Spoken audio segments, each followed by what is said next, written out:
মৰমৰ ছাত্ৰ-ছাত্ৰীসকল, মই আজি তোমালোকৰ চতুৰ্থ শ্ৰেণীৰ নতুন অসমীয়া পাঠ্যপুথি স্পন্দন দ্বিতীয় ভাগৰ প্ৰথম অধ্যায় আমাৰ চৌপাশ নামৰ যিটো অধ্যায় আছে তাৰে পাঠ 1 গছে যদি খোজকাঢ়ে যিটো পদ্য আছে সেই পদ্যটি তোমালোকক মই বুজাই দিবলৈ চেষ্টা কৰিছোঁ। গতিকে তোমালোকে চতুৰ্থ শ্ৰেণীৰ ছাত্ৰ-ছাত্ৰীসকলে পাঠটি ভালদৰে মনোযোগ দিবা বুলি আশা কৰি আজি ভিডিঅ' আৰম্ভ কৰিছোঁ। এতিয়া চোৱাচোন, গছে যদি খোজকাঢ়ে। গছৰ পৰা আমি ফল-মূল, ফুল, ফল-মূল, চাহ আদি পাওঁ। গছত বহুতো চৰাই-চিৰিকটি, সৰু বৰ জীৱ-জন্তুৱে বাহ সাজি আশ্ৰয় লয়। মানুহৰ লগতে সকলো প্ৰাণীয়ে উশাহত লোৱা বিশুদ্ধ অক্সিজেন গছ-গছনিয়ে দিয়ে। আমাৰ চৌপাশে থকা গছ-গছনিৰো প্ৰাণ আছে, কিন্তু গছবোৰ নিজেই এঠাইৰ পৰা আন ঠাইলৈ যাব নোৱাৰে। যদি গছবোৰেও মানুহৰ নিচিনাকৈ কথা ক'বলৈ আৰু খোজ কাঢ়িবলৈ পাৰিলেহেঁতেন তেতিয়া কি হ'লহেঁতেন বাৰু? এই পদ্যটোত কেনেদৰে ইয়াৰ কল্পনা কৰা হৈছে চাওঁ আহা। এই পদ্যটোত কি কল্পনা কৰা হৈছে বুলি কৈছে গছবোৰে মানুহৰ নিচিনাকৈ কথা ক'বলৈ বা খোজ কাঢ়িবলৈ যদি পাৰিলেহেঁতেন কেনেকুৱা হ'লহেঁতেন সেই ৰূপটোৰ কল্পনা কৰা হৈছে। এতিয়া চাওঁচোন, পঢ়ো আৰু আবৃত্তি কৰোঁ আহা। গছে যদি আমাৰ দৰে পাৰে কথা ক'ব, গছে যদি খোজ কাঢ়ে কেনে মজা হ'ব। ফল আনি গছে যদি ঘৰে ঘৰে দিয়ে, আমাৰ পৰা মৰম চেনেহ পাতত বান্ধি নিয়ে। ঠাই এৰি গছ যদি আমাৰ লগত যায়, চাইকেল ৰিক্সা গাড়ীবোৰৰ কি হ'ব বিলাই। সৰু ডাঙৰ গছ মিলি শাৰী পাতি যাব, দুয়ো কাষে লৰালৰিয়ে লাগি চাব। কেনে মজা হ'ব ভাই, কেনে মজা হ'ব, গছবোৰো আমাৰ দেখোন লগৰীয়া হ'ব। এতিয়া কি কৈছে?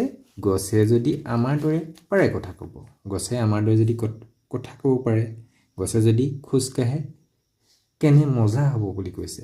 ফল আনি গছে যদি ঘৰে ঘৰে দিয়ে, গছে নিজে যদি আমাক ফল আনি দিয়ে কি হয়? আমাৰ পৰা মৰম চেনেহ পাতত বান্ধি নিয়ে।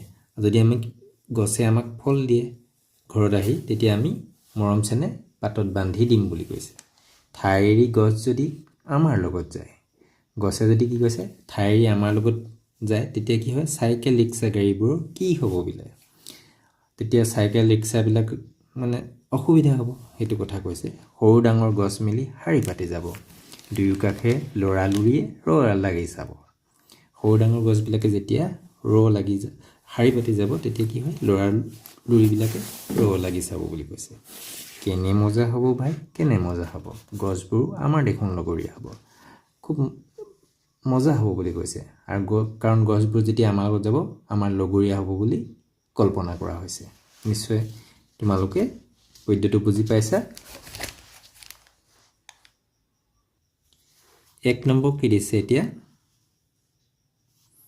তলত দিয়া উক্তিবোৰ শুদ্ধ নে অশুদ্ধ কোৱা। এইকেইটা আমাৰ পাঠভিত্তিক যিবিলাক ক্ৰিয়াকলাপ 1 নম্বৰটোত দিছে। তলত দিয়া উক্তিবোৰ শুদ্ধ নে অশুদ্ধ কোৱা। শুদ্ধ উক্তিবোৰ কাষৰ বাকচত ৰাইট চিন দিয়া আৰু অশুদ্ধ উক্তিবোৰৰ কাষৰ বাকচত পূৰণ চিন দিয়া বুলি কৈছে। গছবোৰ যদি খোজ কাঢ়ে তেন্তে এই কাটা চিনটো দিবলৈ কৈছে ন, যদি অশুদ্ধ হয়। গছবোৰ যদি খোজ কাঢ়ে তেন্তে আমাক ফল মূল আনি ঘৰে ঘৰে দিব পাৰিব, সেইটো হয়। শাৰী পাতি ৰাস্তাত ঘূৰি ফুৰিব পাৰিব, শুদ্ধ। আমাৰ লগৰীয়া হ'ব নোৱাৰিব, এইটো অশুদ্ধ। লৰালৰিৰ লগত কথা পাতি থাকিব পাৰিব, শুদ্ধ। চাইকেল ৰিক্সা গাড়ীবোৰৰ দৰে বেগাই যাব নোৱাৰিব,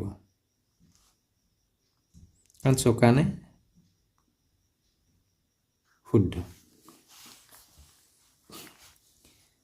তলত দিয়া ছবিকেইখন চাই পদ্যটোৰ সৈতে মিল থকা ষ্টপকেইটা খালী ঠাইত লিখা। এই পদ্যটো কি দিছে? পদ্যটো আমি এখন চিত্ৰ দেখিছোঁ। পদ্যটো কোনটো ষ্টপকৰ লগত মিল আছে, এতিয়া আমি সেইকেইটা লিখিব লাগিব এই খালী ঠাইডোখৰ। এই মিল থকা ইয়াৰ ষ্টপকটো কি হৈছে মই লিখি ৰাখিছোঁ, চোৱাচোন।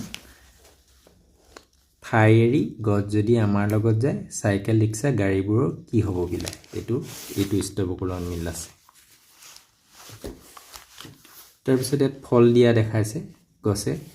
তেতিয়া এইটো কোনটো স্তৱকৰ লগত হ'ব ফল আনি গছে যদি ঘৰে ঘৰে দিয়ে আমাৰ পৰা মৰম চেনে পাতত বান্ধি নিয়ে এইটোৰ লগত মিল আছে 3 নম্বৰ ক্ৰিয়াকলাপটো কি দিছে ভাবা আৰু লিখা ভাবিবলৈ কৈছে আৰু ভাবি লিখিবলৈ দিছে ক কি দিছে গছে আমাক মৰমতে ফলমূল আনি দিয়ে আমি গছক মৰমেৰে কি দিব পাৰো উত্তৰটো কি হ'ব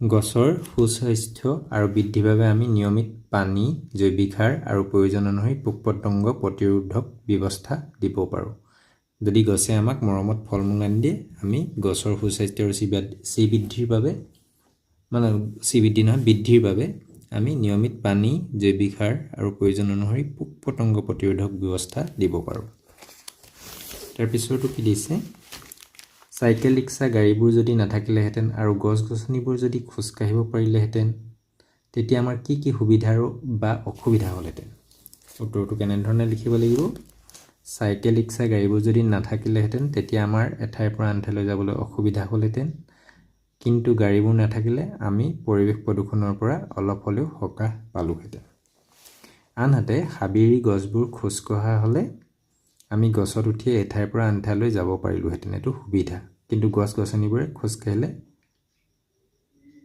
গাড়ীবোৰৰ অসুবিধা হ'লহেঁতেন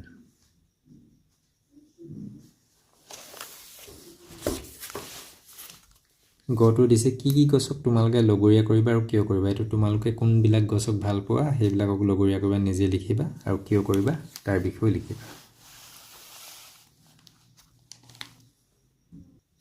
4 নম্বৰ তলত দিয়া শব্দবোৰেৰে একোটাকৈ বাক্য লিখা মজা মৰম চেনে বান্ধি লাগি এইকেইটা মই বাক্যকেইটা লিখি ৰাখিছো চোৱাচোন মজাটো কেনেধৰণে লিখিছো হি নেমু চৰবত খাই বৰ মজা পায় মৰম চেনে আইতাই মোক বহুত মৰম চেনে কৰে বান্ধি লৰাটোৱে গৰুটো গোহালিত বান্ধি থলে লাগি ট্ৰেইনখন যোৱাৰ ফালে লৰাটোৱে লাগি চাই থাকিল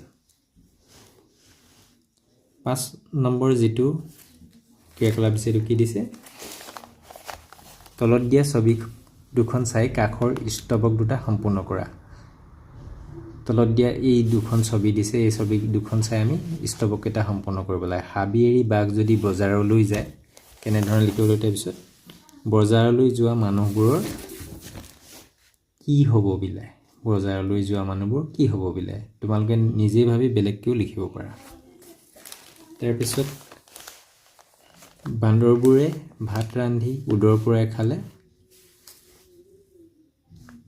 তাৰপিছত এইটো কেনেধৰণে তোমালোকে লিখিবা গৃহস্থই ঘৰ আহি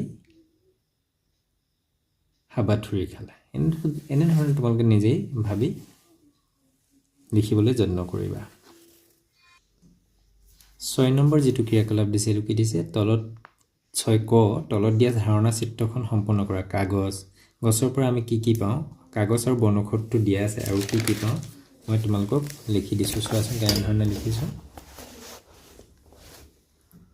গছৰ পৰা আমি কি পাওঁ এই কাগজৰ বনৌষধ দিয়া আছে আমি কাঠ পাওঁ অক্সিজেন ছাঁ ফল খৰি বতাহ এনেধৰণে লিখি ৰাখিছো তাকে লৈ খ যিটো ক্ৰিয়াকলাপ দিছে গছে আমাক কিদৰে সহায় কৰে সেই সম্পৰ্কে ওপৰৰ ধাৰণা চিত্ৰখনৰ এই ধাৰণা চিত্ৰখনৰ পৰা সহায়ত এটা দফা লিখা বুলি কৈছে মই লিখি ৰাখিছো এইকেইটা সহায়ত গছ এই শব্দকেইটাৰ সহায়তে মই লিখিছো দফাটো গছ প্ৰকৃতিৰ এক অমূল্য সম্পদ গছে আমাক শ্বাস প্ৰশ্বাসৰ বাবে প্ৰয়োজনীয় অক্সিজেন যোগান ধৰে গছৰ পৰা আমি খাদ্য ফলমূল খৰি মূল্যৱান কাঠ আৰু বিভিন্ন ঔষধি গুণ সমৃদ্ধ উপাদান পাওঁ গছৰ ছাট আমি গৰমত জিৰণি লওঁ মুঠৰ ওপৰত গছ আমাৰ বাবে এক অতি মূল্যৱান সম্পদ এনেধৰণে মই লিখিছো তোমালোকে বেলেগ যদি শব্দবোৰ বেলেগকৈ লিখা এই ফল বা খৰি তাৰ ঠাইত বেলেগ শব্দ লিখা তোমালোকে সেই শব্দকেইটাৰ সহায়তে দফাটো নিজৰ ধৰণে লিখিবলৈ যত্ন কৰিবা 7 যেটো ক্ৰিয়াকলাপ দিছে কি দিছে পঢ়া খ উ জ এইকেইটা দিছে এইকেইটা বৰ্ণ বা আখৰে খ উ জ এইকেইটা কি হৈছে বৰ্ণ বা আখৰ খুচ এইটো এটা শব্দ ইয়াৰ অৰ্থ আছে খুচটো এটা শব্দ কাৰণ ইয়াৰ নিজৰ অৰ্থ আছে এতিয়া জানো আহা এটা বা ততোধিক বৰ্ণ বা আখৰ লগ হৈ এই একোটা শব্দ গঠন হয় যেনে ই ও এইটো এটা এটাই আখৰৰ সহায়তে শব্দ হৈছে হি গছ ভাই খোজ বগলী গৰম কলম ৰিক্সা স্তবক বান্ধি আদি এইবিলাক গোটেইবিলাক কি হৈছে শব্দ অৰ্থাৎ এটা বা ততোধিক বৰ্ণ বা আখৰ লগ হৈ একোটা শব্দ গঠন হয় শব্দৰ নিজা নিজা কি থাকে অৰ্থ থাকে খটো কি দিছে দলত আলোচনা কৰি কোৱা আৰু লিখা এক আখৰে তিনিটা শব্দ লিখিবলৈ দিছে মই তোমালোকক লিখি দিছো চোৱাচোন এক আখৰে তিনিটা শব্দ হি ই মা তিনি আখৰীয়া তিনিটা শব্দ কলম মৰম গৰম যুক্তাক্ষৰ নথকা তিনিটা শব্দ কি কি হ'ব পাৰে যুক্তাক্ষৰ নথকা তিনিটা শব্দ পলম নৰম গৰম যুক্তাক্ষৰ থকা তিনিটা শব্দ যুক্তাক্ষৰ থাকিব লাগিব বন্ধ স্তবক সন্ধান মানে ধৰণে তিনিটা লিখি দিছো শব্দ হাত গ যিটো ক্ৰিয়াকলাপ দিছে কি দিছে খেলিমেলি কৰি থকা আখৰবোৰ লগ লগাই অৰ্থপূৰ্ণ শব্দ সাজি লিখা এইকেইটা আমাক খেলিমেলিকে আছে আখৰবিলাক আমি শুদ্ধকৈ লিখি অৰ্থপূৰ্ণ শব্দ লিখিব লাগে এতিয়া কেনেধৰণে লিখিব লাগিব আমি ল ফ এইটো আমি শুদ্ধকৈ লিখিলে ফল হ'ব ৰঙ দা এইটো ডাঙৰ স্নেহ লগৰীয়া চাইকেল এনেধৰণে আমি শুদ্ধকৈ লিখিব লাগিব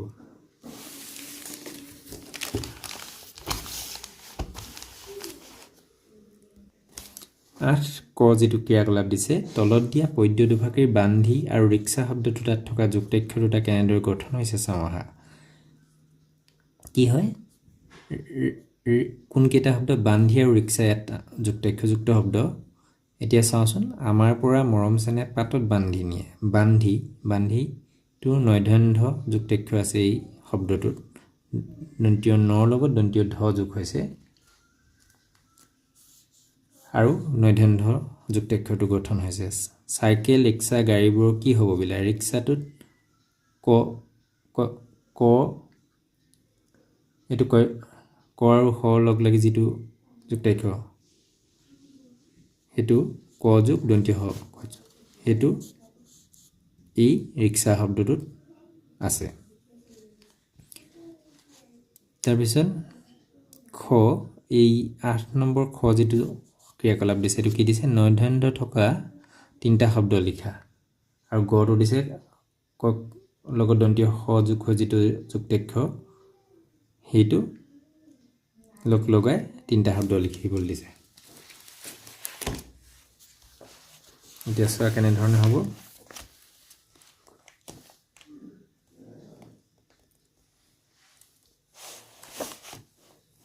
নৈধন্য থকা তিনিটা শব্দ কাণ্ঠ বন্ধ সম্বন্ধ আৰু কয় হয় যে এইটো যুক্তাক্ষৰ লগা ক আৰু খ লগত লগ লাগি যিটো যুক্তাক্ষৰ হয় সেই যুক্তাক্ষৰটো হোৱাত ৰিক্সা বাক্সা অক্সিজেন 9 নম্বৰ যিটো ক্ৰিয়াকলাপ দিছে এইটো কি দিছে তলত দিয়া আখৰবোৰ শব্দলৈ আৰু শব্দবোৰ আখৰলৈ পৰিৱৰ্তন কৰা এইকেইটা দিছে এইকেইটা আমি কৰিব লাগে কেনেধৰণে কৰিব লাগিব এতিয়া চোৱাচোন গ আ দৈৰ্ঘ্য আৰু দীঘল লগ লাগি কি হ'ব এইটো গাড়ী হ'ব ৰ হছই ক হ আ লগ লাগি ৰিক্সা এইটো বান্ধিটো কেনেকৈ আমি ভাঙিম ব আ ন ধ হছই লগৰীয়া ল গ ৰ দীঘই য় আ 10 নম্বৰ যিটো ক্ৰিয়াকলাপ দিছে এইটো কি দিছে লগৰীয়া শব্দটো তোমালোকে পদ্যটোত পাইছা লগ আৰু অৰিয়া লগ লাগি লগৰীয়া শব্দটো গঠন হৈছে একেদৰে তলত দিয়া শব্দবোৰ গঠন কৰি লিখা লগ বন এইকেইটা লগত অৰিয়া লগাই পিনি শব্দ সাজিব লাগে তাৰপিছত নাও ভাও লগত অৰিয়া লগাই আমি শব্দ সাজিব লাগে এইটো কেনেধৰণে কৰিব লাগে মই দেখুৱাই দিছোঁ লগৰীয়া বনৰীয়া নাৱৰীয়া ভাৱৰীয়া এনেধৰণে আমি এইকেইটা কৰিব লাগিব আজি পাঠ ইমানতে সামৰিছোঁ। পুনৰ অন্য এটা পাঠৰ সৈতে পুনৰ লগ হ'ম। ধন্যবাদ।